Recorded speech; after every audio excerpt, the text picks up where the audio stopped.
కృష్ణానది జలాలు 60 ఏండ్ల నుంచి రావణ కాష్టంలాగా రగులుతుంది. 60 ఏండ్ల నుంచి రాయలసీమలతో కొట్లాడాలి, ఆంధ్రలతో కొట్లాడాలి, గుంటూరు గుడివాడతో కొట్లాడాలి. ఈ సమస్యకు శాశ్వత పరిష్కారం వద్దా? పరిష్కారం కావాలంటే చర్చలు చేయాలనా లేదా? ఇవాళ మనం మాట్లాడినప్పుడల్లా చంద్రశేఖరరావు దానికి అడ్డం పడతాడు, తిర్రి మాటలు మాట్లాడతాడు, ఎర్రి మాటలు మాట్లాడతాడు. అట్లెట్లా మాట్లాడతారంట. భగవంతోనైనా పక్క దేశంతోనైనా సమస్యలు ఉన్నప్పుడు చర్చలు చేయకుంటే ఎప్పుడైనా పరిష్కారం అయినాయా? ఆలి పంచాయతీ అయినా పాలి పంచాయతీ అయినా ఓ పెద్ద మనిషి పెట్టుకొని పంచాయతీ తెంచుకుంటామా లేదా? రైతాంగ సోదరులారా మీరు ఆలోచన చెయ్యండి. ఇవాళ ఎక్కడైనా ఏ సమస్యకైనా చర్చలు లేకుండా పరిష్కారం జరుగుతాయా? పక్క రాష్ట్రంతో నేను చర్చలు చేస్తా అంటే నా మీద బురద జల్లాలనే ప్రయత్నం చేస్తున్నాను.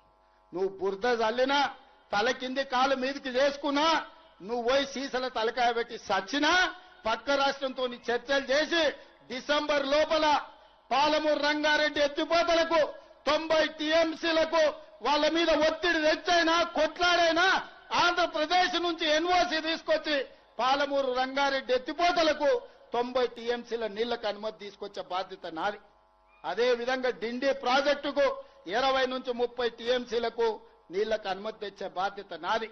ఇవన్నీ చేసుకుంటూ ఉద్దండాపూర్ వరకు కావలసిన నీళ్లు ప్రాజెక్టులు సంవత్సరం తిరిగే లోపల పూర్తి చేయడమే కాకుండా రాబోయే 2.5 ఏళ్లలో జూరాల దగ్గర కొత్త రిజర్వాయర్ కట్టుకోవడం గాని, కర్ణాటక మక్తల్ సరిహద్దుల్లో బ్రిడ్జ్ కమ్ బ్యారేజీలు కట్టుకోవడం గాని, కల్వకుర్తి గాని, భీమా గాని, నెట్టంపాడు గాని, కోయిల్సాగర్ గాని, నారాయణపేట మక్తల్ కోడంగల్ ఎత్తిపోతల పథకం గాని వీటన్నిటి మీద గ్రీన్ ఛానల్లో నిధులు ఇచ్చి ప్రాజెక్టులు కట్టుకునే బాధ్యత మనది.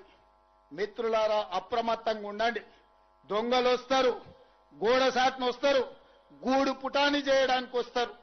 పాలమూరు జిల్లా బిడ్డలు అప్రమత్తంగా ఉండాలి. మన దగ్గర ఉన్న బిడ్డలు కూడా మనోళ్ళు కూడా సోయలేక దొంగలకు సద్దులు మోసేటోళ్ళు కొందరు ఉంటారు.